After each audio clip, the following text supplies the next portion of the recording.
मुझे जो लगता है कि उनके पार्टी की उनकी दो मनस्थिति है।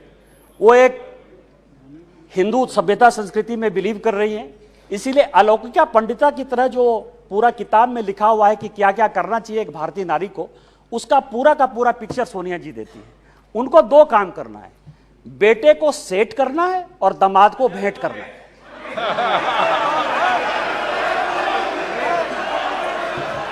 कि जिसकी अपनी छोटी बहन इलाज के बिना मर गई। 93 में मेरे यहां कोई डॉक्टर नहीं था जो पेट दर्द का भी इलाज कर पाए। 93 में मैंने अपनी छोटी बहन को खोया है सर। आज उसके भाई होने के नाते मुझे गर्व है कि मेरे लोकसभा में एम्स जैसा इंस्टीट्यूट प्रधानमंत्री है। देवघर है सर, 12 ज्योतिर्लिंग का देवघर है, वहां लोग पूजा नहीं कर पाते थे। आज बेंगलोर से, आज बंबई से, आज अमेरिका से, लंदन से सभी लोग वहां एयरपोर्ट पर चढ़कर आते हैं। यह विकास है। आज मेरे लोकसभा में 2 medical college, 3 engineering college, 4 polytechnic college, 16 ITI, 2 agriculture college, 1 dairy college, 4 केंद्रीय विद्यालय, ये सारी चीजें माननीय प्रधानमंत्री जी ने दी है सर। इनका विरोध यह है कि गरीब के घर में जो चूल्हा जल रहा है, जो घर घर में पानी जा रहा है, जो नल की पहल चल रही है, जो गंगा से पानी देवघर आने की बात चल रही है, उसका यह विरोध है सर। इनका विरोध यह है कि बाइडेन ऑटोग्राफ क्यों लेता है। इनका विरोध यह है कि पापुआ न्यू गिनी का जो है प्रधानमंत्री उनका पांव क्यों छूता है। इनका विरोध यह है कि ऑस्ट्रेलिया का जो प्रधानमंत्री है वो उनको बॉस क्यों कहता है। माननीय प्रधानमंत्री जी ने चाहे पिछड़े इलाके हो, चाहे देश हो, चाहे दुनिया हो, जितना काम किया है उसके कारण इनको लगता है कि 2024 में नहीं आने वाले हैं। मैं अध्यक्ष जी अपनी बात महाभारत से खत्म करना चाहता हूं। महाभारत का एक बड़ा कहानी है सर कि द्रौपदी का चीरहरण हो रहा था और पूरे, चाहे कौरव पक्ष के लोग हों चाहे पांडव पक्ष के लोग हों, वो सभी जो है चीरहरण को देख रहे थे। अध्यक्ष महोदय, आज माननीय प्रधानमंत्री जी, ये लोग नहीं समझेंगे सर, ये लोग इसीलिए नहीं समझेंगे कि माननीय प्रधानमंत्री जब परिवारवाद की बात करते हैं ना तो इनको लगता है कि परिवार की बात करते हैं। माननीय प्रधानमंत्री जी परिवार की बात नहीं करते हैं। वकील का बेटा वकील हो जाए क्या दिक्कत है। आईएएस का बेटा आईएएस होता है सर। यहां डीजी हैं आरपीएफ के, वो आईपीएस भी हैं, उनके दोनों बेटे आईएएस बने सर, जो अपनी योग्यता क्षमता के साथ आते हैं। परिवार को वो क्या कहते हैं, आज मेरे यहां का नेतृत्व क्या है। माननीय प्रधानमंत्री जी गरीब परिवार से हैं। माननीय नड्डा जी ये हैं जिनके परिवार में कोई पॉलिटिक्स भी नहीं था। माननीय राजनाथ जी बैठे हुए हैं, एक कॉलेज में जो है पढ़ाते थे सर, और आज समझिए कि इनको भगवान ने जो है पार्टी का राष्ट्रीय अध्यक्ष भी बनाया, डिफेंस मिनिस्टर है, होम मिनिस्टर है सर, जिनके आगे पीछे जो है कोई पॉलिटिक्स में नहीं है। हमारे जैसे लोग हैं। क्या है कि यहां जितना परिवार है ना वो इनके पीछे हैं जो कि परिवार का आदमी नहीं है। और वहां समस्या यह है कि वो सभी परिवारवाद जो है वो उनका जो नेता है, इसीलिए उनका परिवार और परिवारवाद में फर्क है, उनको नहीं समझ में आएगा सर। और चलिए वक्त एक छोटे से ब्रेक का। तमाम बड़ी खबरों के लिए बने रहिए इंडिया डेली लाइव के साथ।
मैं चाਹੁੰਦਾ कि खिडारी ਜਿਹੜੇ ਨੇ ਜਦੋਂ ਖੇਡ ਰਹੇ ਹੋਣ ਉਹਨਾਂ ਨੂੰ ਕੋਈ ਘਰ ਦੀ ਚਿੰਤਾ ਨਾ ਹੋਵੇ, ਉਹਨਾਂ ਨੂੰ ਆਪਣੇ ਪਰਿਵਾਰ ਦੀ ਆਰਥਿਕਤਾ ਦੀ ਚਿੰਤਾ ਨਾ ਹੋਵੇ, ਤਾਂ ਉਹ ਵਧੀਆ ਖੇਡਣਗੇ। ਬਾਕਸਿੰਗ ਦੇ ਆਧਾਰ ਤੇ ਮੇਰੀ ਬੇਟੀ ਨੇ ਸਾਡੀ ਜ਼ਿੰਦਗੀ ਸਾਰੀ ਬਦਲ ਕੇ ਰੱਖਤੀ। ਨਵੀਂ ਸਰਕਾਰ ਤੋਂ ਸਾਨੂੰ ਆਸ ਆ, ਭਗਵੰਤ ਮਾਨ ਜੀ ਨੇ ਪਿੱਛੇ ਵਤਨ ਪੰਜਾਬ ਗੇਮਾਂ ਕਰਾਈਆਂ, ਸਾਡੇ ਹੀ ਬੱਚਿਆਂ ਦੇ ਮੈਡਲ ਆਏ ਆ, ਕਾਫੀ 11 ਗੋਲਡ ਆਏ ਸਾਡੇ ਜੀ। ਭਗਵੰਤ ਮਾਨ ਜੀ ਵੀ ਸਪੋਰਟਸ 'ਚ ਵਧੀਆ ਰੁਚੀ ਰੱਖਦੇ, ਜਿਵੇਂ ਉਹ ਖੁਦ ਵੀ ਵਾਲੀਬਾਲ ਦੇ ਪਲੇਅਰ ਰਹੇ ਹਨ। ਸਾਨੂੰ ਆਸ ਆ ਵੀ ਉਹ ਪਲੇਅਰਾਂ ਦੀ ਉਹ ਸਥਿਤੀ ਨੂੰ ਜਾਣਦੇ ਆ ਵੀ ਕਿਵੇਂ ਇੱਕ ਨੋਰਮਲ ਘਰ 'ਚੋਂ ਉੱਠ ਕੇ ਬੰਦਾ ਗੇਮ 'ਚ ਆਉਂਦਾ, ਗਰੋ ਕਰਦਾ।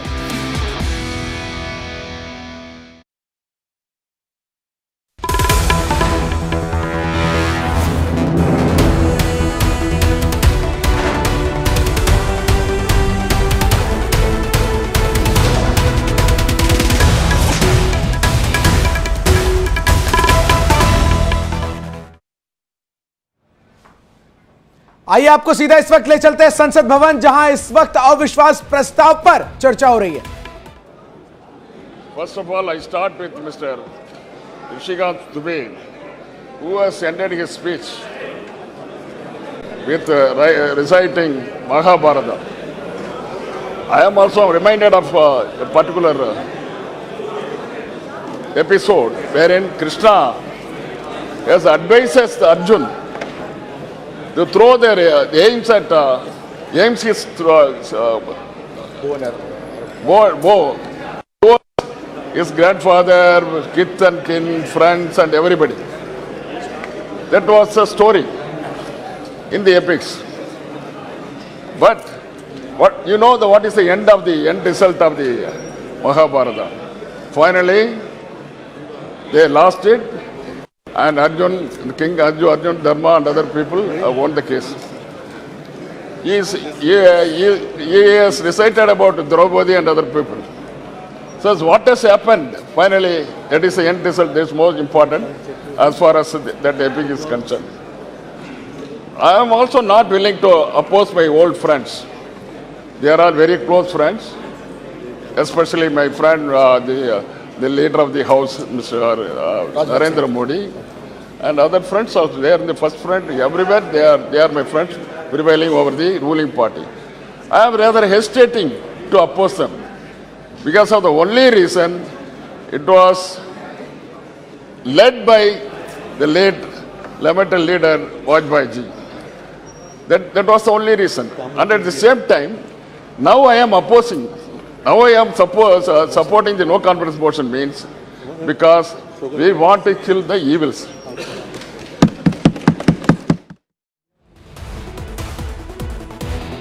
और चले रुक इस वक्त की बड़ी खबर का कर लेते हैं बड़ी जानकारी। निशिकांत दुबे के बयान पर भारी हंगामा। बड़ी खबर सोनिया गांधी पर निशिकांत दुबे का बयान, जिसमें उन्होंने कहा कि सोनिया गांधी के दो ही काम, निशिकांत बेटे को सेट करना, दामाद को भेंट करना। तो निशिकांत दुबे ने सोनिया गांधी पर करारा हमला।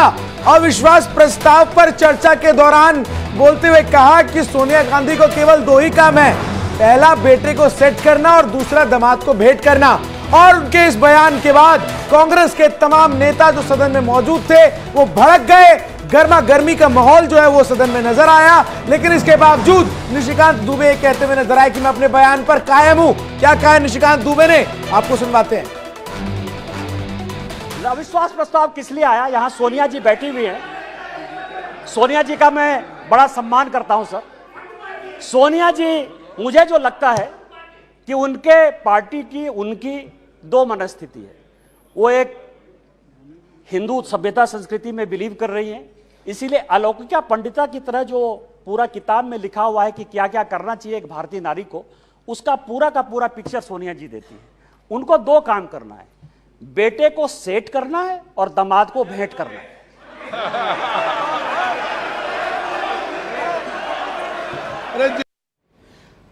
तो आपने सुना किस तरीके से निशिकांत दुबे ने सोनिया गांधी पर हमला बोला, जिसके बाद कांग्रेस के तमाम नेता जो हैं वो भड़क गए। सदन में वो निशिकांत दुबे जब बोल रहे थे तो उनको टोकने लगे बीच बीच में, लेकिन इसके बावजूद निशिकांत दुबे ने कहा कि मैं अपने बयान पर कायम हूं।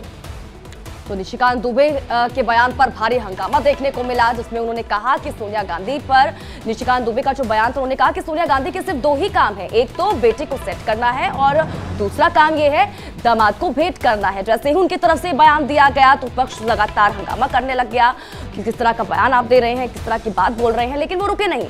इसके साथ ही साथ शुरुआत निशिकांत दुबे ने यह बोलकर की कि हम तो राहुल गांधी को सुनने के लिए आए थे, लेकिन चूंकि लगता है राहुल गांधी आज लेट से सोकर उठे, इसीलिए वो आज पूरी तरीके से बोलने को तैयार नहीं है। इससे पहले जैसे ही अविश्वास प्रस्ताव पर चर्चा की शुरुआत हुई, संसदीय कार्य मंत्री प्रहलाद जोशी ने यह कहा कि हमें तो यह बताया गया था कि आज इस चर्चा की शुरुआत राहुल गांधी करेंगे, लेकिन गौरव गोगोई जब बोलते हुए नजर आए तो सरकार की तरफ से इस बात को लेकर नाराजगी जाहिर की गई कि आप लोगों ने तो कहा कि राहुल गांधी बोलेंगे और हम तमाम लोग राहुल गांधी को सुनने आए थे। और उसके बाद दोनों पक्षों के बीच बहस जो है वो होती हुई नजर आई, लेकिन इन सब के बीच निशिकांत दुबे खुलकर हमलावर नजर आए। तो वहीं गौरव गोगोई ने प्रधानमंत्री नरेंद्र मोदी के इर्द गिर्द अपना पूरा संबोधन रखा और हमला मणिपुर को लेकर बोला।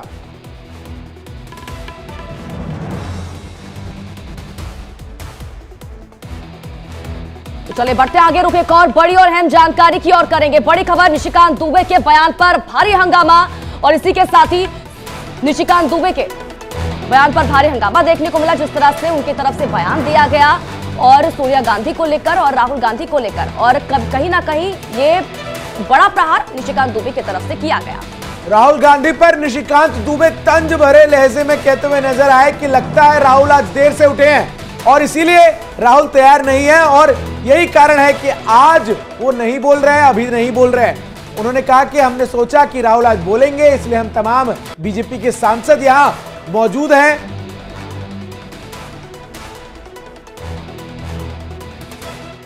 मैं ये सोच रहा था कि राहुल जी बोलेंगे, क्योंकि मीडिया में तरह तरह की खबरें आ रही थी, लेकिन लगता है कि शायद राहुल जी आज तैयार नहीं थे, देर से उठे होंगे तो नहीं बोल पाए। कोई बात नहीं है, गौरव गोगोई जी ने बोला, बहुत अच्छा बोला।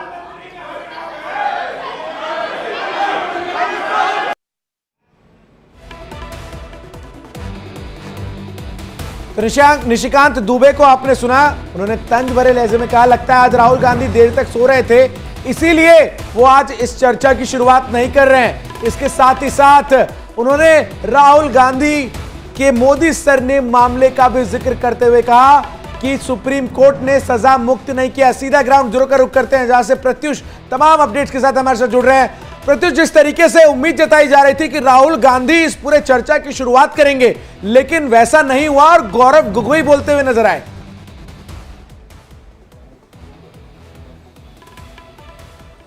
जी चंदन, आपने जो सवाल किया कि जैसी जानकारी मिली थी कि राहुल गांधी की चर्चा की शुरुआत करेंगे, मुख्य वक्ता वो होंगे और उसके बाद आगे कार्रवाई बढ़ेगी कांग्रेस की तरफ से, तो देखिए आज और हम चर्चा कर रहे हैं ना, अगर ये खबर सुबह कांग्रेस की तरफ से नहीं डाली जाती कि राहुल गांधी बोलेंगे तो शायद आज बहुत ज्यादा इतना मीडिया में हाइप भी नहीं होता।